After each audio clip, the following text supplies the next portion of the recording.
Assalamualaikum warahmatullahi wabarakatuh. Apa kabar kalian semua anak-anak? Alhamdulillah baik ya kabar kalian. Baik, sebelum memulai mata pelajaran hari ini, mari kita berdoa terlebih dahulu. Berdoa dimulai. Berdoa selesai. Oke, minggu kemarin, apakah ada yang masih ingat? Kita mempelajari mata pelajaran apa? Oh iya, teks prosedur ya. Oke. Apakah kalian tahu gambar apakah ini? Oh, mie goreng dan gitar. Bagaimana cara membuat mie goreng, anak-anak? Nah, dalam pembuatan mie goreng dan cara memainkan gitar, termasuk ke dalam teks apa? Oke, benar. Masuk ke dalam teks prosedur. Baik, Ibu akan menjelaskan apakah itu teks prosedur.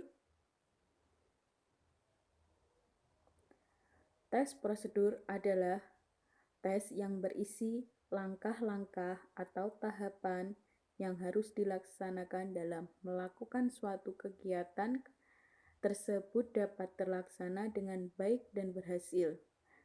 Dan menurut KBBI, tes prosedur adalah tahap kegiatan untuk menyelesaikan suatu kegiatan aktivitas.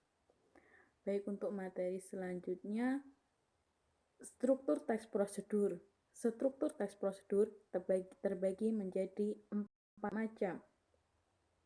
Yang pertama, yaitu tujuan adalah pengantar yang menjelaskan tujuan dari semua keseluruhan dari teks prosedur. Isi semua dari teks prosedur. Dan yang kedua adalah bahan dan alat. Bahan dan alat biasanya terdaftar dalam rincian. Bahan dan alat seperti kayak contohnya membuat mie goreng. Bahannya apa? Alatnya apa?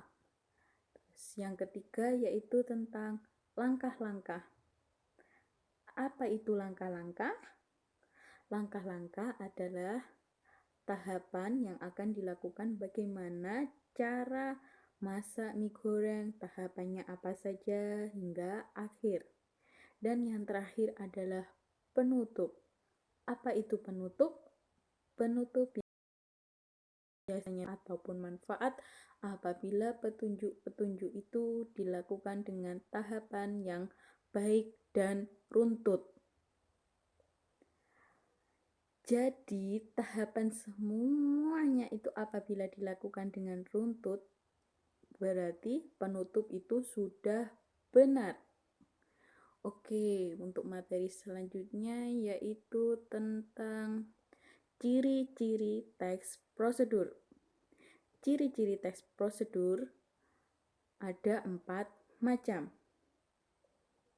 Yang pertama, berisi tentang langkah-langkah kegiatan. Yang kedua, menggunakan kalimat perintah. Yang ketiga, terdapat dalam kalimat syarat dan larangan. Dan yang terakhir adalah menggunakan kelompok kalimat dengan batasan yang jelas. Yang selanjutnya yaitu jenis-jenis teks prosedur. Jenis-jenis teks prosedur terbagi menjadi 3 macam. Memandu cara menggunakan atau memainkan suatu alat. Yang kedua, teks prosedur untuk memandu cara membuat sesuatu barang ataupun alat. Dan yang terakhir adalah teks prosedur untuk memandu cara sebuah kegiatan.